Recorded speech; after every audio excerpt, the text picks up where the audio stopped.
ஃப்ரெண்ட்வுட்ஸ் நேயர்களுக்கு வணக்கம். இன்னைக்கு நம்மளுடன் அரசியல் விமர்சகர் ராஜகம்பீரன் சார் இணைஞ்சிருக்கிறாரு. வாங்க பேசலாம். அரசியல் அப்படின்றது பார்த்தீங்கன்னா அனுபவசாலிகளுக்கு மட்டும்தான் உரித்தா இருந்தது. ஆனா வெகுஜன மக்கள் தகுந்த ஒரு பதில் அளிச்சிருக்காங்க வாக்களிச்சு அப்படின்னு சொல்லுவாங்க. இது சொல்றதுக்கான தகுதி விஜய்க்கு இருக்கான்னு தெரியல. கோடீஸ்வரன் வீட்டு கல்யாணம், சினிமா தயாரிப்பாளர் வீட்டு கல்யாணத்துக்கு போறாருல, கட்சிக்காரன் வீட்டு கல்யாணத்துக்கு போயிருக்காரா? கடன் தொல்லை தாங்க முடியவில்லை, என்னால் வாழ முடியவில்லை, நான் சூசைட் பண்ணி சாக போறேன்னு சொன்ன ஒரு விஷயமானது இன்னைக்கு கோடிகள்ல மிதக்கிறாரு. எப்படி மிதக்கிறாரு? திருமணம் தாண்டிய பந்தம், வேற பெண்களோட உறவு, இதெல்லாம் வச்சிருக்கிறவன் எல்லாரும் கூட்டு கொடுத்துறோம் வாழ முடியுமா?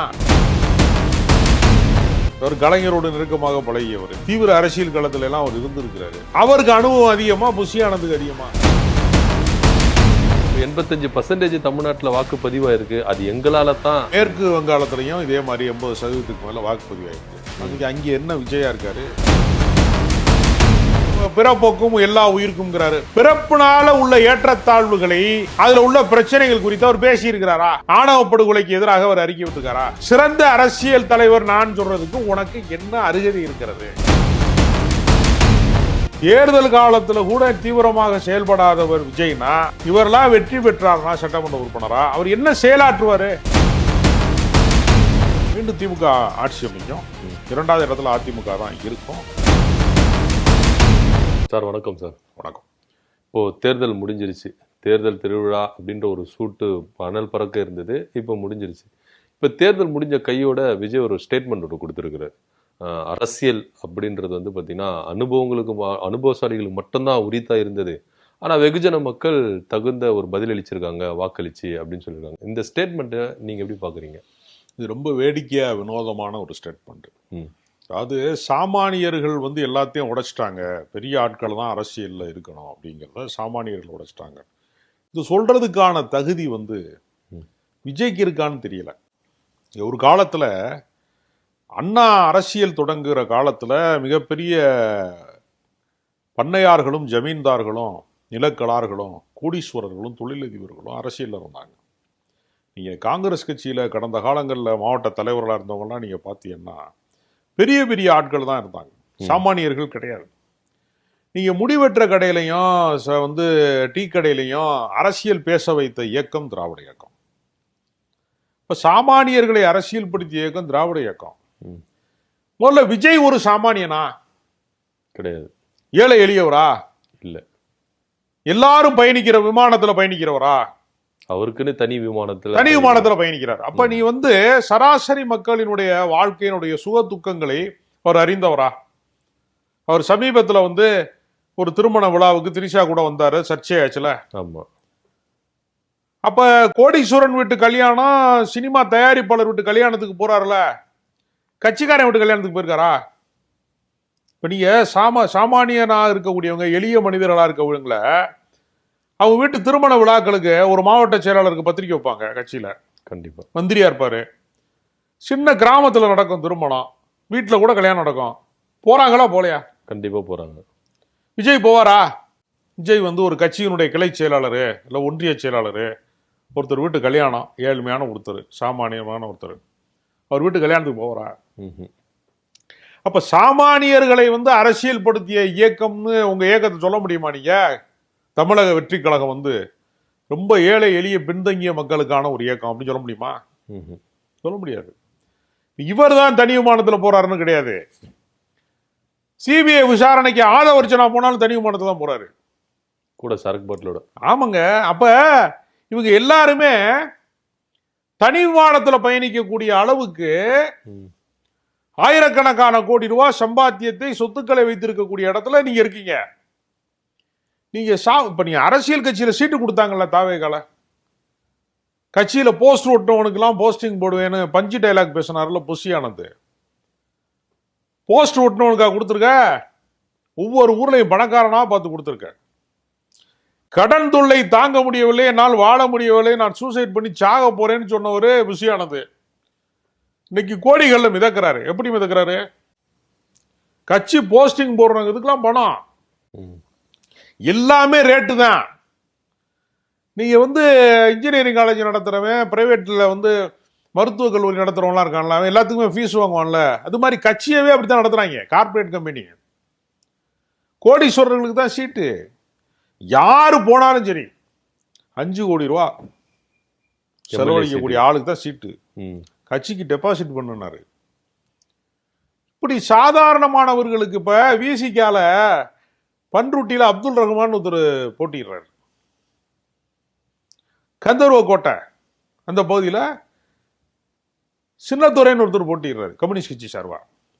இவர்கள்லாம் சாதாரணமானவர்கள். இப்போ விசிகால ஒரு எளிய மனிதனுக்கு சீட்டு கொடுக்குறாங்க. அவருக்கு எந்த பேக்ரவுண்டும் கிடையாது. பன்ருட்டி போட்டியிடக்கூடிய அப்துல் ரஹ்மானுக்கு அவர் திருமாவளவனை நிழல் போல தொடர்ந்து கட்சி பணி ஆற்றியவர், தொண்டாற்றியவர். அது கொடுக்குறாங்க. அப்படி யாருக்காவது கொடுத்துருக்கிறாரான்னு பார்த்தா என் கார் டிரைவருடைய இதுக்கு கொடுத்துருக்கேன் மகனுக்கு. அவ்வளவு சொன்னாங்க இல்ல? ஆமா, கார் டிரைவர் கொடுத்துருக்கேன்னு சொன்னாரா? கார் டிரைவர் மகனுக்கு கொடுத்துருக்கேன்னு சொன்னார்ல. அப்புறம் கடைசியில் கிட்ட நெருங்கி போய் பார்த்தா அவன் பினாமியில் இருக்கான். சொத்துக்களுக்கான பினாமியில.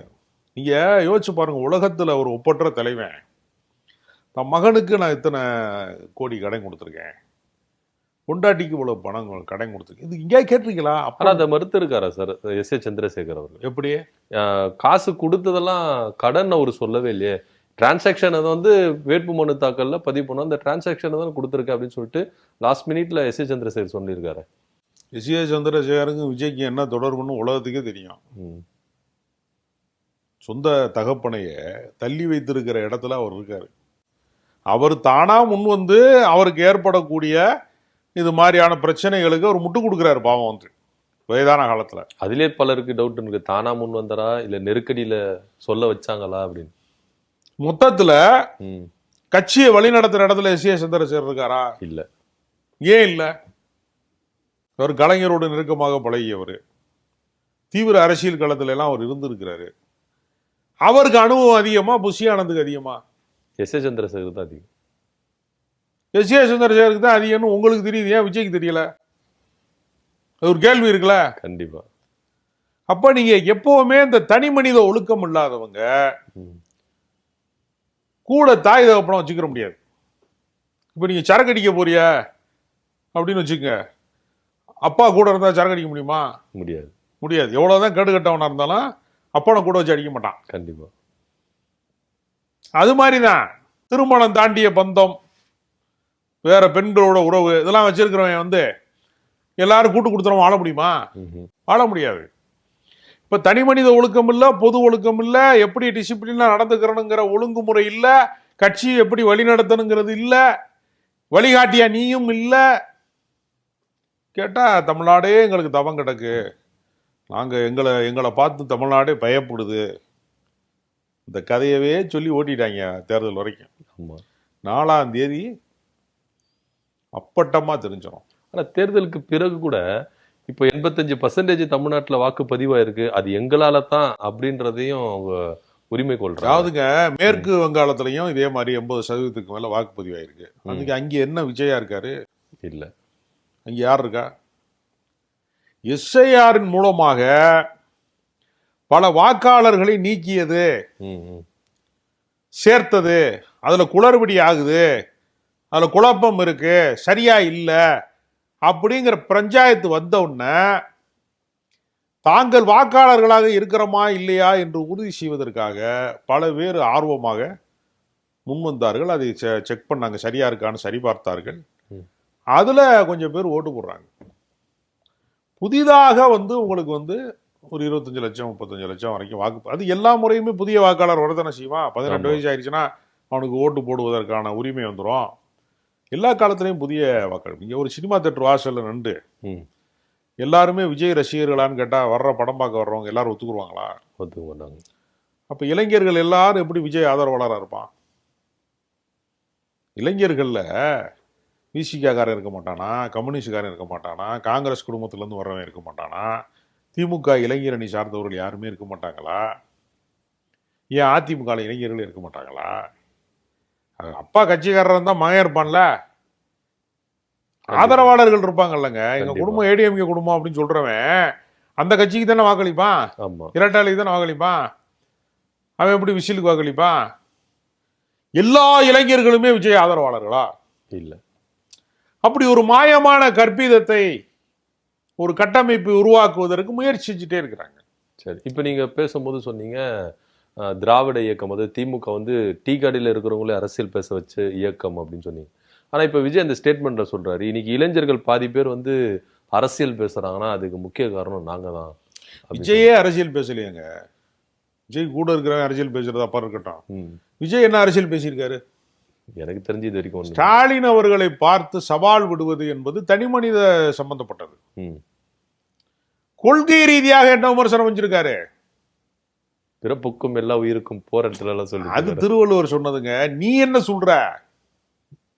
காமராஜர் வந்து முதலமைச்சராக இருக்கிற போது ஒருவர் பெர்னாட்ஷா சொன்னார், ரூசோ சொன்னார், பேரறிஞர் இங்கர்சால் சொன்னார் அப்படின்னு பேசியிருக்காரு மேற்கோள் கட்டி. காமராஜர் கேட்டிருக்காரு, தம்பி சுருக்கமா சொல்லுப்பா, நீ என்னப்பா சொல்ற அப்படின்னாராம். அவங்க எல்லாம் சொன்னதெல்லாம் இருக்கட்டும், விஜய் இது வரைக்கும் என்ன அரசியல் சொல்லியிருக்காரு? அவரு இப்ப பிறப்போக்கும் எல்லா உயிருக்கும்ங்கிறாரு. பிறப்பினால ஏற்றத்தாழ்வுகள் பேதங்கள் கற்பிக்க கூடாதுங்கிறாரு. பிறப்பினால உள்ள ஏற்றத்தாழ்வுகளை, அதுல உள்ள பிரச்சனைகள் குறித்து அவர் பேசி இருக்கிறாரா? கிடையாது. ஆணவ படுகொலைக்கு எதிராக அவர் அறிக்கை விட்டுருக்காரா? ஏன்? ஆதிக்க சாதி ஓட்டு விழுகாது. ஏதோ நான் தான் அம்பேத்கர் உடைய ஒளியில வெளிச்சத்துல இந்த உலகத்தையே வந்து நான் வந்து காப்பாற்ற வந்திருக்கேன்னு கூக்குரல் போட்ட ஆதவ அர்ஜுனா இது சம்பந்தமா ஏதாவது பேசுறாரா? இசிகால இருக்கும்போது டிராமா பண்ணீங்கல்ல, இப்ப சொல்லுங்க பார்ப்போம். ஒரு தலித்தை முதலமைச்சராக்குவேன் விஜயை சொல்லுங்க பார்ப்போம். அப்ப இதுல எல்லாம் நீங்க மற்ற அரசியல் கட்சியை விட, திமுகவை விட, அண்ணா திமுகவை விட, விசிகாவை விட, கம்யூனிஸ்ட் கட்சிகளை விட இருக்கிற இந்த எல்லா மதிமுகவை விட, தேமுதிகவை விட சிறந்த அரசியல் தலைவர் நான் சொல்றதுக்கு உனக்கு என்ன அருகதை இருக்கிறது? கடந்த காலங்களில் நீங்கள் என்ன தொண்டு செய்தீர்கள்? என்ன சேவை ஆற்றீர்கள்? எதுக்காக அரசியலுக்கு வர்ற? ஒரு காரணம் வேணும்ல. கண்டிப்பா. என்ன காரணத்துக்காக வரீங்க? நீங்க ஒரு சொகுசு வாழ்க்கையில் இருக்கீங்க. சாமானியர்களை அரசியல் படுத்தி விட்டார்கள். நீங்களே அரசியல் படுத்தப்படலையங்க. கட்சி ஆரம்பிச்சு 3 வருஷம் ஆச்சுல. ஆமா. அரசியல் பயிற்சி வகுப்புகள் நடத்திருக்கீங்களா? இவன் குரங்கு மாதிரி தவறான்னா அவனை குரங்காவே வச்சுக்கிறதுல என்ன அரசியல் இருக்குன்னு கேட்கிறேன். ஒழுங்குபடுத்தப்பட்டிருக்கிறீங்களா? ஒரு மாநாட்டுக்கு கடந்த மாநாட்டில் அப்படி இருந்துச்சுங்க, இந்த மாநாடு அப்படி இல்லைங்க. அப்படி ஒழுங்குபடுத்தப்பட்ட மாநாடா மாற்றிருக்கீங்களா? அப்படி எதுவுமே இல்லையே. அதனால அவருக்கு அதை பேசுவதற்கான தகுதி இல்லை. யாரோ எழுதி கொடுக்கறத மண்டபத்துல வாசிக்கிற மாதிரி தான் அவர் தொடர்ந்து அறிக்கை வெளியிடுறாரு. அவருடைய அறிக்கை கூட ஒரிஜினலாக உண்மைத்தன்மை இல்லாத இடத்துல தான் இருக்கு. சரிங்க சார். இப்போ 2026 இந்த தேர்தலில் பதிவான வாக்குகள் சதவீதம் இருக்குல்ல, இது கடந்த தேர்தலில் விட நம்ம வந்து ஒப்பிட்டு பார்த்தோம்னா அதிகம் அப்படின்னு சொன்னாங்க. இந்த பர்சன்டேஜ் அப்படின்றது வந்து ஏற்றத்தாழ்வாக இருக்கு. இன்னும் சொல்ல போனா வாக்காளர்கள் எண்ணிக்கை அடிப்படையில் எடுத்தா குறைவு அப்படின்ற ஒரு கருத்து நீங்க முன்வைக்கப்படுது. பர்சன்டேஜில் அதிகமா இருக்கு, எண்ணிக்கையில நீங்க கம்மி பார்த்தீங்கன்னா கம்மியா இருக்கு அப்படின்ற ஒரு விஷயத்த பாக்குறாங்க. இது எப்படி முரண்படுது? இது எப்படி நம்ம புரிஞ்சுக்கிறது? அதாவது பழைய வாக்காளர்களை நீக்கி புதிய வாக்காளர்களை சேர்க்கிற போது ஒப்பீட்டு அளவுல பழைய எண்ணிக்கை கிடையாது. ஓகே, வாக்காளர்கள் எண்ணிக்கை வந்து குறைகிறது. அப்ப இருக்கிற வாக்காளர் எண்ணிக்கையில இருந்து ஒரு சதவீத கணக்கு போடுறாங்க. அதுல புதிய வாக்காளர்கள் எல்லாம் சேருகிற போது அது பர்சன்டேஜ் கூடுதலா காட்டுது. இது வந்து இங்கு மட்டுமே இல்லை, மேற்கு வங்காளத்துல நிகழ்கிறது. இதற்கு முன்பு இதே மாதிரியான வாக்கு சதவீதம் நிகழ்ந்திருக்கிறதான்னு கேட்டா நிகழ்ந்திருக்கிறது. 91 காலகட்டங்கள்ல நிகழ்ந்திருக்கிறது. அதனால இது ஒன்றும் புதுசோ அதிசயமோ கிடையாது. புதிய வாக்காளர்கள் நிறைய பேர் ஓட்டு போட்டிருக்காங்கிறதுக்கும் விஜய்க்கு தான் ஓட்டு போட்டாங்கிறதுக்கு ஏதாவது சம்பந்தம் இருக்கா? இல்ல. ஏன் அவர்கள் வந்து எல்லாருமே விஜய்க்கு மட்டும்தான் போடுவாங்களா? வேறு இயக்கங்களை வந்து ஈர்க்கப்பட மாட்டாங்களா யாருமே? அதுபடிலாம் ஒன்றுமே கிடையாது. இப்போ சசிகலா வந்து எந்த நம்பிக்கையில் வந்து நான் வந்து வேட்பாளரை நிறுத்துறேன், நான் வந்து களத்தில் போய் நிற்கிறேன்னு எந்த நம்பிக்கையில் சொல்கிறாங்க? அவங்க சமூக வாக்கு வங்கியே சொல்கிறாங்க. இப்போ வேல்முருகன் வந்து நான் திமுக கூட்டணியை விட்டு நான் வெளியேறுகிறேன் அப்படின்னு தமிழ்நாடு முழுக்க சூறாவளி சுற்றுப்பயணம் மேற்கொண்டு அவர் பல வேட்பாளர்கள் நிறுத்துறாரு. இப்போ அவரால் வந்து அந்த தொகுதி மக்களோ அல்லது பயன்பெற்றவர்களோ அவரோட பயணித்தவர்களோ அவருடைய நீண்டகால அரசியலோடு தொடர்புடையவர்களோ அவருக்கு ஆதரவாளர்களா இருப்பாங்களா, வாக்களிப்பாங்களா, வாக்களிக்க மாட்டாங்க. கண்டிப்பா. அப்ப அரசியல்ல எல்லாருக்குமே ஒரு ஓட்டு தானே. மோடிக்கும் ஒரு ஓட்டு தான், உங்களுக்கு ஒரு ஓட்டு தான், எனக்கு ஒரு ஓட்டு தானே. அப்ப எல்லாருமே தாக்கத்தை ஏற்படுத்துவார். இவர் மட்டும்தான் தாக்கத்தை ஏற்படுத்துவாரு அப்படிங்கிறது ஒரு ஒரு பில்டப்பா தான் நான் பாக்குறேன். Okay sir. இப்போ சசிகலா உங்களை சொன்னீங்க, சசிகலாவுடைய தாக்கம் தென் மாவட்டங்கள்ல எடப்பாடி பழனிசாமிக்கு வலுவா இருக்குமா?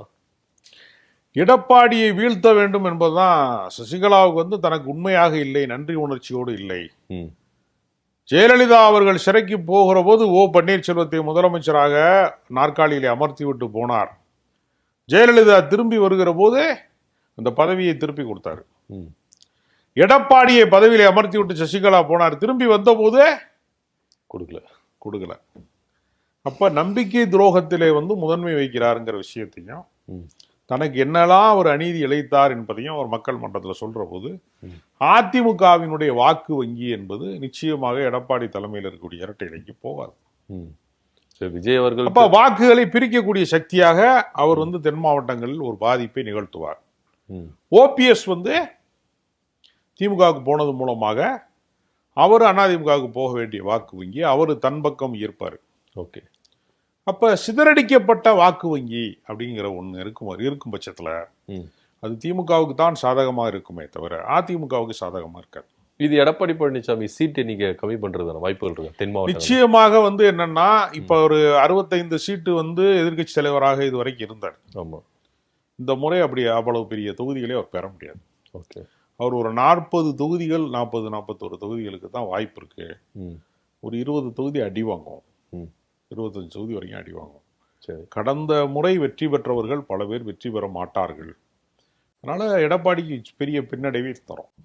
இந்த பக்கம் நம்ம வட மாவட்டங்களை பார்த்தோம்னா ராமதாஸ் அவர்கள், இது அன்புமணி அவர்களுக்கு அடி வாங்குறதுக்கு வாய்ப்பு இருக்கா வட மாவட்டம்? நிச்சயமா. நான் களம் சார்ந்து சொல்றேன். நான் வட மாவட்டங்களுக்கு பயணிச்சேன். நான் அந்த தேர்தலை ஒட்டி கள ஆய்வுக்காக பயணிச்சேன். அன்புமணிக்கு இருக்கிற ஆதரவு என்பதை விடவும் ராமதாஸ் ஆதரவு தான் ரொம்ப வலுவா இருக்கு வன்னியர் சமுதாயத்தில். ஆமா. ஓகே. அதனால அன்புமணிக்கு ஒரு பெரிய பின்னடைவு இந்த தேர்தலில் இருக்கு. அதனால பாதி அதிமுக பாதி பாமகவா தான் இருக்காங்களே தவிர முழுமையாக இல்லை. வாக்கு வங்கியை சிதறடிக்கக்கூடிய வாய்ப்பு.